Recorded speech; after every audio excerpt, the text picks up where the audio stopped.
What's going on, guys? Victor here with a brand new video, and the UFC is back once again for another fight night in Sin City, Las Vegas, Nevada, and boy, do we have a good one for you. The main event is going to be headlined by Cyril Gane, who's 7-0 versus the 11-1 Jairzinho Rozenstruik.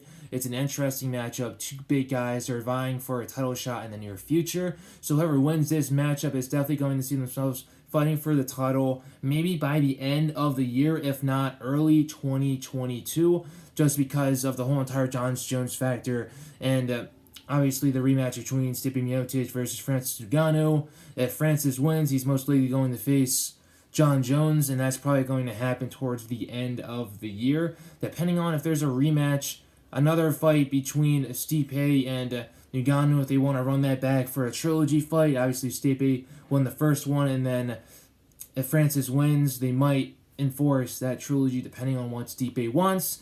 He's getting old. He says he wants to retire in the near future. He's basically cleaned out the whole entire heavyweight division, so we're going to have to see what happens. But whoever wins this fight this Saturday between Cyril Gane and Jairzinho Rozenstruik can very much see themselves fighting the winner of that opponent, maybe even Jon Jones, in the very near future.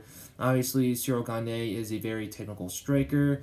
His striking is very crisp. It's very clean because of his background and kickboxing. And you got Cyril Gane. He used to train with Francis Ngannou when Francis used to train all the way back in the old days in the country of France, which is his adopted home country. He was born in Cameroon, decided that he wanted to immigrate to France. It wasn't easy at the beginning, but he was able to make a living off of what he was able to do at that time before becoming a professional mixed martial artist.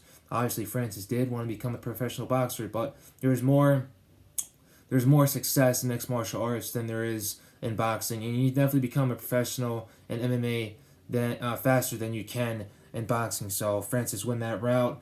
During this time there training in France, he was partners with Cyril Gane, so Cyril Gane definitely knows how to take a punch. His chin hasn't been tested yet, but it might be on Saturday, so it's going to be an amazing fight. I'm not going to preview 100% because I want to go over these other fights that will be going on as well. The co-main event, you got Nikita Krylov, who's 27-7 versus Magomed Ankalaev, who is 14-1. Obviously, both these fighters are coming off wins. Nikita Krylov is coming off that win against Johnny Walker, and then you've got Magomed Ankalaev, who's coming off his win against the Hulk, Ion Cutelaba. That was by knockout, and Nikita Krylov's win against Johnny Walker was a unanimous decision win, just because Johnny Walker has a very hard time with his gas tank, and his gas tank does tend to deplete really, really fast. So obviously this is another matchup. Both these individuals have power as well, but if you ask me who's going to win this fight, who has the upper edge, it's definitely going to be Magomed Ankalaev, just because of all the knockouts that he has in his record. A lot of people are expecting him to come in here and just knock out Nikita Krylov right off the bat. I believe it's going to go to the full 3 rounds. It's going to be a technical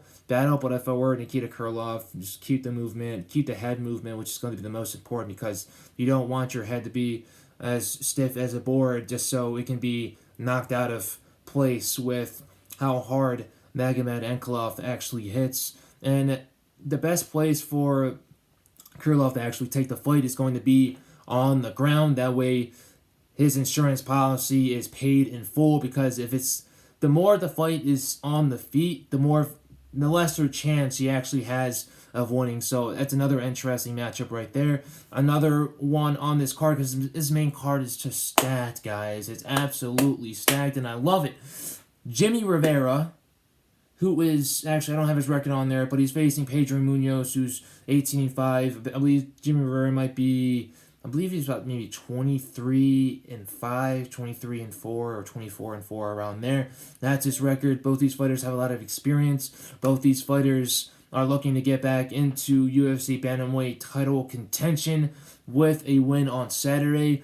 As we all know, Pedro Munoz, he's always going in there to knock your head off. He's not the most technical fighter out there, but his striking is just, it's out of here, man. If you think about it, he's always going to the body. He's always going to the head. He had a striking clinic against Frankie Edgar. Obviously, that fight was very close. He got the short end of the stick right there. He didn't win. Jeremy Rivera, his last win was against Cody Stamann. That was by unanimous decision. There's a little bit back and forth. It wasn't really a dominant victory. He just picked his shots a whole lot better than Cody did. But like I said, it's a very interesting matchup right here. And if you ask me who's probably going to have the upper edge, I believe it's going to be Pedro. He's lost 2 in a row. He's going to be more hungry. He's going to be wanting to get that win more than Jimmy Rivera. And Jimmy's trying to get back in that top 5 of the rankings because that's where he used to be until he suffered a couple of losses. Obviously, he lost to El Joe. He lost to Peter Yan. He's able to get that win against Cody Stamann. So both these fighters are really trying to vie for that bantamweight supremacy, get back in that top 5, and try to see if they can be able to fight someone else in order to catapult them in to a title shot in the future, especially with Yan versus Aljamain Sterling in the wings next week. So it's going to be a very good fight. I think this fight's going to be fireworks. It might be fight of the night or fight of the night contender, depending on which Jimmy Rivera comes out. Is it going to be the Jimmy Rivera that swings a lot, that always that goes in there trying to knock your head off, or is it going to be the Jimmy Rivera who's a little bit laid back, who's a little bit kind of cautious, pulling his punches a little bit back, not really throwing that much? Because if we know Pedro Munoz, he goes in there swinging for the fences every single time he goes in there. If it's not swinging for the fences, then it's most likely going to be on the floor, TKO via ground and pound or a submission. Both these guys are both very complete mixed martial artists. The Puerto Rican versus the Brazilian. I can't wait until I see this matchup. Next one on the dock right here is Angela Hill 12-9 versus Ashley Yoder 8-6. Obviously, both of their records, not really that good if you ask me.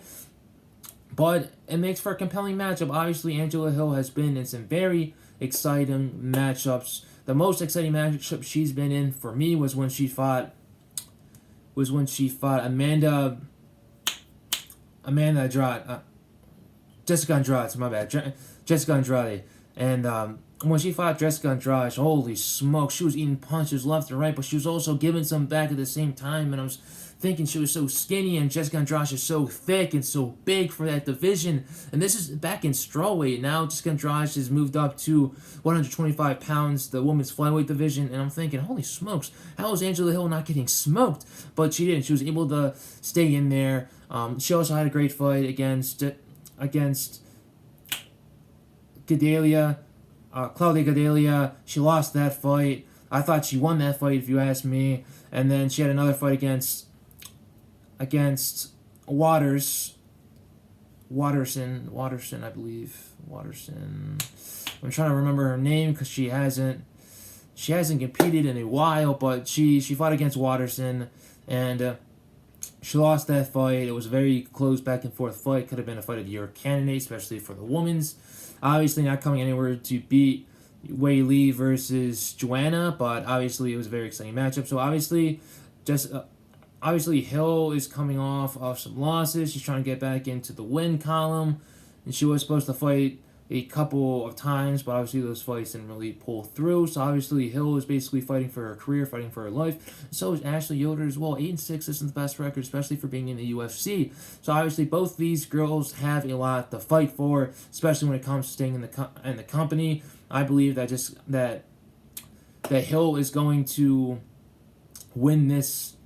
Angela Hill is going to win this fight just because she's going to be the hungrier fighter, and she's taller, she's lanky, and I believe she'll be able to pull something off, but by unanimous decision. I don't think she's going to get the finish at all. Interesting matchup. And the last one I got is Alex Caceres versus Kevin Croom. Kevin Croom took a fight against Roosevelt Roberts in 24 hours notice, and he's able to dispatch of him in less than a round, in less than 50 seconds. That's what I'm going to say right there. And it was a great fight, but it got overturned because he had marijuana in his system, which is absolute BS. These athletic commissions need to get their ish straightened out, but eventually in the future they will. And they won't care about testing positive for THC because smoking marijuana, smoking CBD doesn't give you an athletic advantage whatsoever. But Alex Caceres is still a young guy in the UFC. He's been in there maybe about 10 plus years. He started out very young, faced a couple killers, Uriah Faber, and a couple other legends as well. But he's back, and this is going to be another interesting matchup. But I think the experience between Kroom, and both these fighters have experience. Obviously, Caceres 17-12 versus Kroom 21-12. I believe Kroom's experience is going to show out, and I believe he's going to win. And I believe he's going to pour on the pressure, and Alex Caceres is going to be a little bit flustered, and he won't really know how to deal with the pressure of Kevin Kroom. Obviously, Kevin Kroom is coming off that big victory that got overturned, so he's going to want to get a win back. And let's see what happens. Obviously, Alex Caceres, the last victory that I really know is when he beat Ben Askren's illegitimate son. I forget his name. Holy smokes. I forget his name, but he got that victory over him, and it was a pretty good victory. It was back and forth, but he got that victory, and we'll see what happens. Obviously, this main card is stacked. I like it a lot. I think it's going to be a great fight night. I hope you guys enjoy the fights. I'm going to cover the prelims maybe tomorrow, maybe later on the day, but I really like the fights, guys, and I hope you guys enjoy. Thank you for watching the video. Stay safe, stay blessed. I'll see you guys soon. Later.